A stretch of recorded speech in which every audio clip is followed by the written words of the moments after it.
Welcome to new lesson. देखिए, email subscribers के साथ एक चीज बहुत इंपॉर्टेंट है।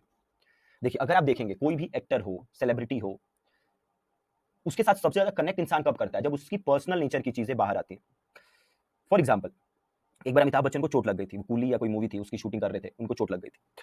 तो बहुत सारे लोग उनके लिए प्रे कर रहे थे, बहुत सारे लोग उनके साथ और कनेक्ट हो गए। क्यों? क्योंकि उन्हें उनकी पर्सनल नेचर की चीज पता चली, वो एज अ ह्यूमन उनके साथ कनेक्ट कर पाए, उनकी भावनाएं जो हैं वो उनके साथ जुड़ी।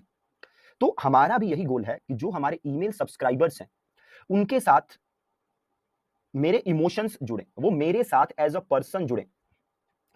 उसके लिए जरूरी है कि उन्हें मेरी पर्सनल जर्नी पता हो। क्या पता हो? Personal journey. देखिए, हम सबकी पर्सनल जर्नी अलग अलग है, ठीक है।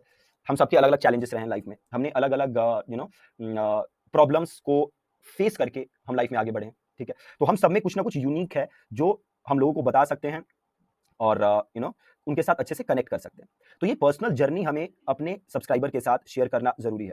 और पर्सनल जर्नी हमें अगर शेयर करनी है तो मुझे उनके साथ इमोशनल बातें शेयर करनी होंगी। किस प्रकार की बातें शेयर करनी होंगी? इमोशनल नेचर की बातें शेयर करनी होंगी अपनी पर्सनल जर्नी की, ठीक है। तो अब सवाल है कि ये वाली ईमेल्स में चैट जीपीटी से कैसे लिखवाऊं।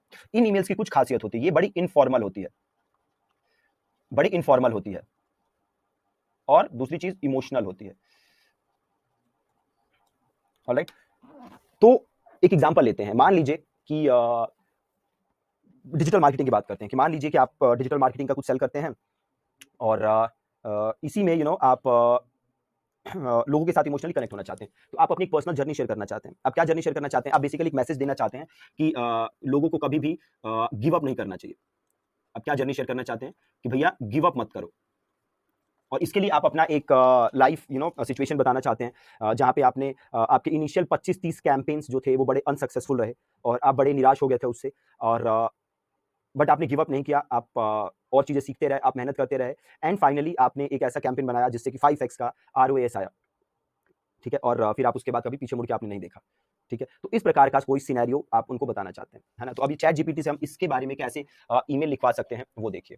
तो सबसे पहले मैं गया चैट जीपीटी पे, यहाँ पे मैंने न्यू चैट लिखा और मैं इसको लिखूंगा, right a very informal and emotional email based on email for my subscribers based on the below information. मैं कह रहा हूं कि भैया जो नीचे इंफॉर्मेशन दी है इसके बेसिस पे एक बहुत ही ज्यादा इमोशनल और इनफॉर्मल ईमेल आप मेरे सब्सक्राइबर के लिए लिखिए, ठीक है।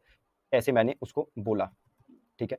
तो अब हम इधर क्या कहेंगे? हम इसको कहेंगे अपनी सिचुएशन बताएंगे, ठीक है। कि when I started my career in digital marketing, my initial 20 campaigns flopped. They generated zero revenue. But my 21st campaign was a hit and it generated an ROAS of 7x. I want you please give a positive message through this and write a emotional email, ठीक है। कि इसे एक positive message दो और एक emotional लिखो। देखो लिखता है, फ्रॉम फ्लॉप्स टू विन, ठीक है। I hope this email finds you in high spirits and ready for some real talk. You know, when I first dipped my toes in the vast ocean of digital marketing, I was like a lost fish. My first 20 campaigns flop city, zero revenue. Now it felt like I was trying to reach a cat to, थोड़ा सा मुश्किल शब्द use किए गए हैं, है ना। तो मैं इसे बोलता हूँ, please use very easy language, कि बहुत आसान शब्दों में लिखो, ठीक है। देखिए, अब थोड़ा इसने इजी लैंग्वेज में लिखा है, ठीक है।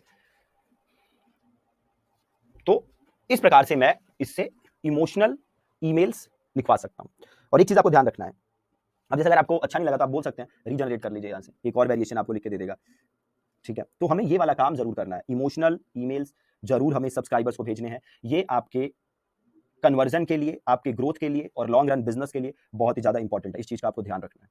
Alright, thank you so much.